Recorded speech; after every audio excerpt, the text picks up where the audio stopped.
Storytime with Horse Buddies. I'm Rhoda with the National Museum of Racing and Hall of Fame. Today we're going to learn about a horse named Jim Dandy. Now Jim Dandy was born a long time ago, almost 100 years ago, in 1927.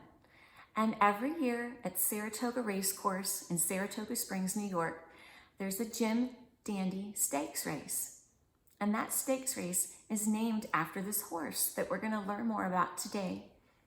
But before we get started, I want to thank our friends Maddie Zanetti, who wrote the story called Jim Dandy, and Gretchen Louise Tisch, who provided the beautiful illustrations that we're about to share with you. So thank you so much to both Maddie and Gretchen for sharing their story with us so that I can share it with you. Now let's get started. We're going to find out more about this horse, Jim Dandy. Many know of the Jim Dandy stakes race, but how was it named in the first place? Jim Dandy was unheard of by most. He was a dark horse with no record to boast. He lived in a stable with many well-bred horses who ran at the very best race courses.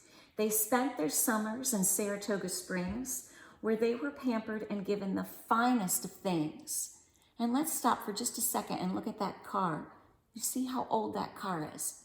Remember, we said that Jim Dandy was born in 1927, so the car is from a very long time ago.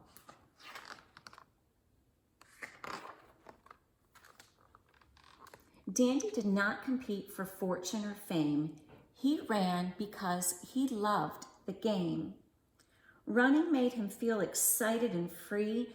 There was nowhere else he'd rather be.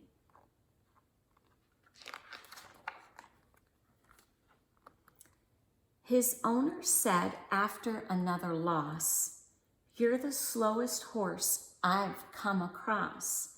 If you don't win your next race, I'll find a new horse to run in your place." That night in his stall, Dandy couldn't rest. He wanted to do his very best. Dandy didn't want to let his owner down. He hated to see him with a frown. It isn't all about winning, he thought. With all of this pressure, he was distraught. Well, the next race was the Travers Stakes. There would be no room for any mistakes. The favorite was lanky, strong, and gallant. He was born with natural talent. He was constantly chatted about in the press box. The way he galloped, he was as swift as a fox. The fantastic horse had won the Triple Crown. There was very little that could slow the champion down. Dandy was nervous about the big race. He did not want to be a disgrace. He decided to get some advice from a horse who had made history at Saratoga Racecourse. The horse was fittingly named Upset. Many years ago, he was a long shot bet. Upset was happy to mentor the young horse. He too had run against an unstoppable force. Upset never gave up and he never gave in. Because of his dedication and hard work, he was able to win. Upset gave Dandy a special horseshoe. He said, "This lucky shoe is just for you. I wore this shoe in my legendary race, and while wearing it, I won first place. With it, you'll run at top speed, helping you to succeed." Dandy put on the shoe and said, "This is great," as he trotted off with a confident gait. But Upset knew it wasn't luck that made you win. It was the confidence and determination that you have within. Giving Dandy a little superstition would help him believe he could outrun the competition. On the eve of the race, it stormed all night long. Dandy stayed awake thinking about each furlong. As the rain continued to pour, Dandy's odds started to soar. By post-time Dandy's odds were 100 to 1. His owner thought Dandy's career was done. Upset was concerned about his young buddy. With so much rain, it was very muddy. The track was sloppy, slick, and wet, but that was Dandy's favorite surface yet. Dandy would have to work harder than ever before. As the horses broke from the gate, it continued to pour. The two favorite horses shot out in the front. They seemed impossible for Dandy to confront. Around the track, the horses ran as fast as they could. Fortunately, Dandy was still feeling good. With his lucky shoe on, Dandy's fears were gone. The two leaders' plans had backfired. They pushed too hard and now were tired. As the weary leader's speed declined, up bolted Dandy from behind. Dandy was in the lead for the first time ever. He believed he could win this endeavor. The champion almost caught up near the end, but Dandy thought of the lucky shoe from his friend. Soon, Dandy was 8 lengths ahead, an incredible feat for the young thoroughbred. He reached the finish ahead of the rest. Dandy had run his very best. Against all odds and to many surprise, Dandy had finally won first prize. Dandy was proud of what he had done. Running like that was so much fun. His owner congratulated him on his win. Dandy was excited to see him grin. Dandy gave the other horses a good job nod. The grandstand crowd began to applaud. I don't know if you can see very well where you are. See this person right there?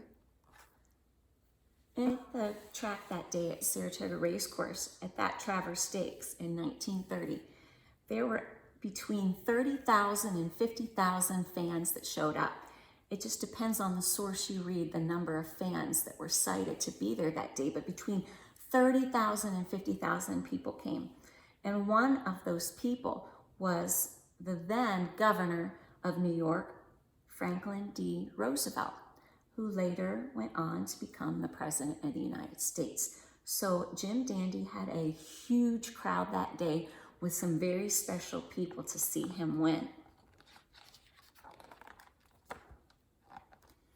If asked, Dandy would have sworn his win was due to the shoe he had worn. Later, Upset came to congratulate Dandy, and Dandy said, "Thanks for the shoe. It came in handy." "It wasn't the shoe that made you win," Upset replied. "It was your hard work, determination, and pride. You were a dark horse, unexpected to win, but you were always a champion within." Just then, Dandy came to the realization Upset had only given him the motivation. The shoe was meant to inspire the thoroughbred.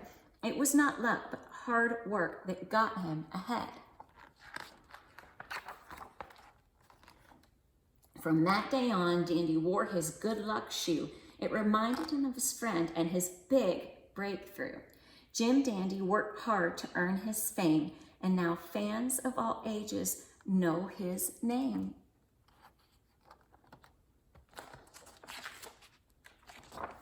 And that is the end of our story. Today, if you go to our website and check out the activity for Jim Dandy, it is going to be a coloring sheet of the Travers Trophy. So that was the big race that Jim Dandy won in 1930, the Travers Stakes. He won against a horse named Gallant Fox. Gallant Fox won the Triple Crown that year. He was a fancy horse, and all the odds were against Jim Dandy, but he did win that day on that sloppy, wet track. Take your time to be as creative as you can with your Travers Stakes trophy. It doesn't have to look like metal, like a trophy. You can color it any way you want. You can add to it. You could draw things on top of it, underneath it, any color you want. Just be as creative as you want. Give it a good shot. And if you'd like, take a picture of your work and send it to me at rferraro@racingmuseum.net. I look forward to seeing it. And depending on what I get from you all, I think I'm going to find some really good trophies that you have made. So I probably am going to share them on the next Storytime with Horse Buddies. So email those to me again at rferraro@racingmuseum.net. And we'll see you next time. Bye for now.